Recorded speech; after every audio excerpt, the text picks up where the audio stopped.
2010 থেকে 2022 বিগত বিশ্বকাপগুলোতে ব্রাজিলের যখন গ্রুপ পর্বে একটু কঠিন দলের মুখোমুখি হয়েছে তখন তারা পূর্ণ 3 পয়েন্ট নিয়ে যেতে পারেনি। 2010 সালে পর্তুগাল, রোনালদোর আপকামিং পর্তুগালের সাথে ব্রাজিল 0-0 গোলে ড্র করে পয়েন্ট ভাগাভাগি করে। 2014 সালে উদ্বোধনী ম্যাচে ক্রোয়েশিয়াকে 3-1 গোলে উড়িয়ে দিলেও মেক্সিকোর সেই গুইলেমোর বিপক্ষে ব্রাজিল কোনো গোল করতে পারেনি। ফলাফল 0-0 ড্র মেক্সিকোর বিপক্ষে। 2018 সাল ব্রাজিল মুখোমুখি হয় সুইজারল্যান্ডের।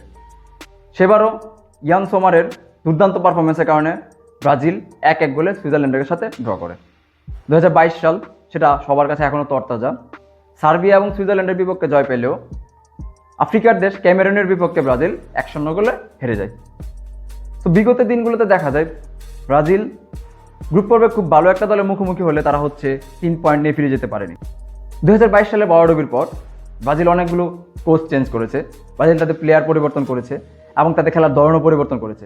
সবশেষ ব্রাজিল দলে ইনক্লুড হয় মাস্টার মাইন্ড পদে কার্লো আনচেলত্তিকে ব্রাজিল ন্যাশনাল দলে ডাকা হয় এবং কার্লো আনচেলত্তি ব্রাজিলকে দুঃখে থাকা বাছাই পর্বে একটা সুন্দর একটা পজিশনে দিয়ে দেয় এবং 5 নম্বর থেকে ব্রাজিল বিশ্বকাপে কোয়ালিফাই করে।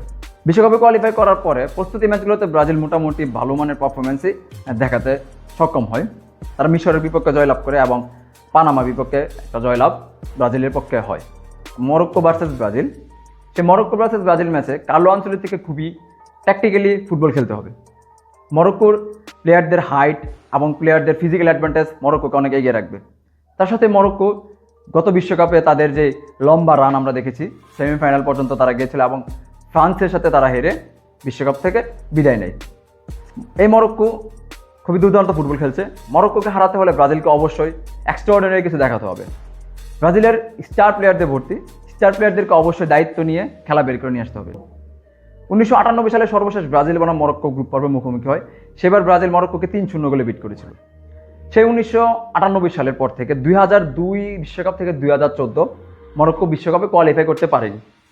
লম্বা একটা সময় তারা বিশ্বকাপে কোয়ালিফাই করতে সক্ষম হয়নি। 2018 সালে আবার সেই মরক্কো বিশ্বকাপে ফেরত আসে, সেটা হচ্ছে হাকিম জিয়েসের দুর্দান্ত পারফরমেন্সের কারণে। 2018 বিশ্বকাপে মরক্কোর গ্রুপ পর্বে প্রতিপক্ষ ছিল স্পেন, ইরান এবং পর্তুগাল। ইরানের বিপক্ষে তারা 1-0 গোলে হারে, পর্তুগালের বিপক্ষে 2-0 গোলে হারার পরে স্পেনের সাথে তারা 2-2 ড্র করে 1 পয়েন্ট নিয়ে বিশ্বকাপ থেকে বিদায় হয়। সেই মরক্কো 2022 সালে এসে ক্রোয়েশিয়া, বেলজিয়ামের মতো গ্রুপ থেকে থ্রো করে এবং পর্তুগাল এবং স্পেনের মতো দলকে তারা হারিয়ে দিতে সক্ষম হয়। তারা ফ্রান্সের সাথে খুব ভালো লড়াই করলেও সবশেষে ফ্রান্সের বিপক্ষে তারা জিততে পারেনি এবং তাদের সেই লড়াই সেমিফাইনাল পর্যন্তই শেষ হয়। আজকের এই মরক্কো খুবই দুর্দান্ত ফুটবল খেলছে। যদিও মরক্কো টেকনিক্যালি এখন সলিড, তারপরও তাদের কোচ চেঞ্জ হওয়ার কারণে তাদের খেলার ধরন কিছুটা চেঞ্জ হয়েছে। মরক্কোকে আটকাতে গেলে ব্রাজিলকে অবশ্যই মাঝমাঠের কন্ট্রোল রাখতে হবে। এই মরক্কো ফিজিক্যাল দিয়ে খুবই দুর্দান্ত এবং সেট পিস থেকে তারা খুবই গোল করতে পারদর্শী। এই মরক্কোকে আটকাতে গেলে ব্রাজিলকে অবশ্যই সেট পিসে আলাদা নজরদারি রাখতে হবে। মরক্কো ব্রাজিলের পাশাপাশি গ্রুপ সিতে তাদের সঙ্গে হয়েছে স্কটল্যান্ড এবং হাইতি। স্কটল্যান্ড ইউরোপের টিম। ইউরোপের টিম হিসেবে স্কটল্যান্ড আহামরি কোনো পারফরমেন্স না করলেও বর্তমানে স্কটল্যান্ড টিমে আছে কিছু প্রতিভাবান এবং পারদর্শী ফুটবলার।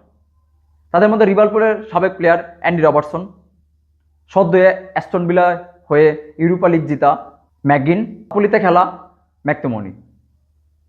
মাঝমাঠে ম্যাকগিন এবং ম্যাকটোমিনির কন্ট্রোলে দুর্দান্ত ফুটবল খেলছে স্কটল্যান্ড।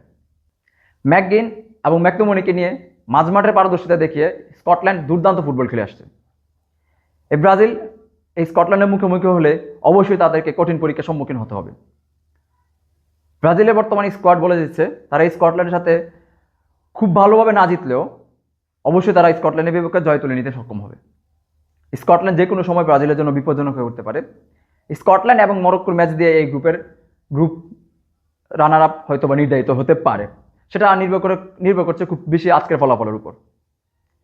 এবং এই গ্রুপের আরেকটা টিম, সেটা হচ্ছে হাইতি। দীর্ঘ 54 বছর পর হাইতি হচ্ছে বিশ্বকাপে কোয়ালিফাই করে। সো হাইতি সম্পর্কে আমরা তেমন কিছু হয়তো বা আমাদের জানা নেই। আমরা হাইতির খেলা তেমন একটা দেখি না। হাইতির প্লেয়ারগুলো খুব বেশি ক্লাব পর্যায়ে তেমন একটা আলোচনায় নেও। তারপরে আশা করছি হাইতি ব্রাজিল, মরক্কো এবং স্কটল্যান্ডের মতো শক্তিশালী টিমের বিপক্ষে তাদের ফুটবল পারদর্শিতা দেখাতে সক্ষম হবে। ওভারঅল এই গ্রুপ থেকে আমি মনে করছি মরক্কো বনাম ব্রাজিলের ম্যাচটাকে যদিও ড্র হয়, এই গ্রুপের চ্যাম্পিয়ন হিসেবে থ্রো করবে ব্রাজিল, এবং সেকেন্ড হিসেবে সেটা নির্ভর করবে মরক্কো বনাম স্কটল্যান্ডের উপরে। রানার আপ হিসেবে স্কটল্যান্ড হয়তো বা এই গ্রুপ থেকে থ্রো নাও করতে পারে, কিন্তু থার্ড হিসেবে স্কটল্যান্ড থ্রো করবে কিনা এটা একটু সন্দেহ থেকে যাবে। কারণ স্কটল্যান্ড ব্রাজিলের বিপক্ষে হয়তো 3 পয়েন্ট পাবে না, তারা হয়তো হাইতির বিপক্ষে 3 পয়েন্ট নিতে পারে। আর মরক্কো স্কটল্যান্ডের ম্যাচটা যদি ড্র হয়ে যায় এবং ব্রাজিল মরক্কো ম্যাচটা যদি ড্র হয়ে যায়, এই গ্রুপে একটা জটিল সমীকরণ তৈরি হবে। তো সেই ক্ষেত্রেও আমি বলতে পারি যে ব্রাজিল হচ্ছে এই গ্রুপ থেকে চ্যাম্পিয়ন আর মরক্কো হচ্ছে রানার আপ। আর স্কটল্যান্ড হয়তোবা পূর্ণ 3 পয়েন্ট নিয়ে বিশ্বকাপ থেকে বিদায় নেবে। হাইতি বরাবরই থাকবে গ্রুপ 4। আপনার প্রেডিকশন কি আজকের ম্যাচ দিয়ে? আজকের ম্যাচে কি মনে হচ্ছে মরক্কো বনাম ব্রাজিলের এই হাই ভোল্টেজ ম্যাচ রেজাল্ট কি হতে পারে সেটা আপনি কমেন্টে জানাতে পারেন। ধন্যবাদ সবাই।